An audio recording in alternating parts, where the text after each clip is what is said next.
Hi, Achim from InnerSpace Explorers. Today we talk about dive partners, and this is most probably one of the toughest things, not only in technical diving but in diving generally. Find a proper dive partner, and I recently talked to a few old buddies of mine, and that actually made me aware of how bad this is and how tough this can be. And I thought it's probably a good topic for a video. The first thing is, and if you know the book The Recreational Diver that we use in our recreational training, and there's actually a chapter about that, and it defines a little bit in that chapter what would be the ideal dive partner. So it would be somebody that you know quite well, that you trust 100%, because you have to trust the person with your life, that has ideally the same education as you or the same training level as you, that dives similar gear than you, that is familiar with your gear, that has the physical and psychological ability to help you in case you get a problem. So thinking about, let's say, a rough entry somewhere or a steep entry, and there's two people diving together, one's big and heavy, one's small and tiny. I mean, how could the small, tiny person get the other person out of the water, for it? Just to give you an example. The person should have the skills to help you in case. Thinking about, let's say, oxygen toxicity, bringing somebody up that has an O2 hit, something like that.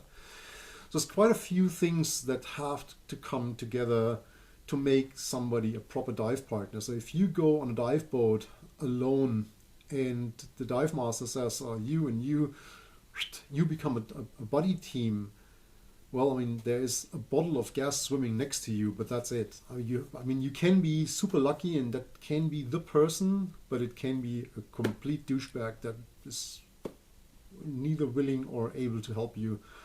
And that's why I actually don't like this setup at all. So now, talking about technical diving, there's obviously way more. Now you need somebody that also has the funds to be able to do this type of diving, that has the time to go somewhere and do proper technical dives, travel somewhere, etc. Somebody that has the motivation to go on certain trips to do proper technical dives, interesting stuff. And then again, I mean, it should be somebody that you trust, that you like, that you also want to hang out above water. So talking about myself, in my early days of technical diving, when I still had the dive center in Munich, I tried to build a team that I can work with on expeditions and things that we were planning back then. And my first approach obviously was finding people that were great divers. Which, yeah, I mean, there's quite a few good divers out there. And I very soon realized that I had a group of good divers, but I didn't like the people. So it was a group that simply didn't fit together on the surface. It was not fun hanging out together, sitting somewhere having a pizza and discussing things. I just didn't like the people, and the people just didn't match. It was not just me and the people, but the group itself just wasn't a good match. So that obviously didn't work.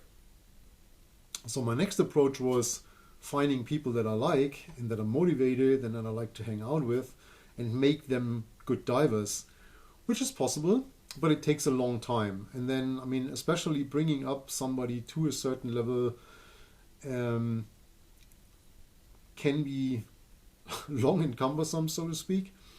And doing that with a group is obviously even more hardcore. So,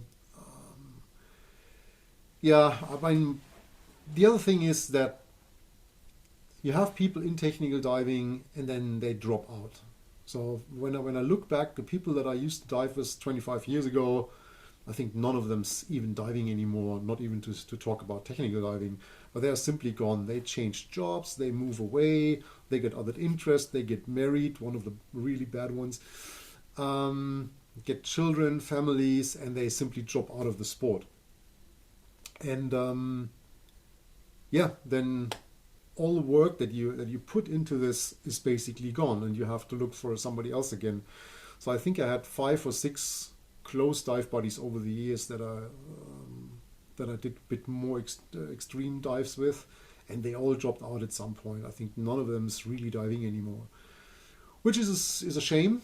Very, very sad. And that obviously leads to the fact that you constantly search for new dive partners. So for me, the issue is that the few people that I really like to dive with are all over the world.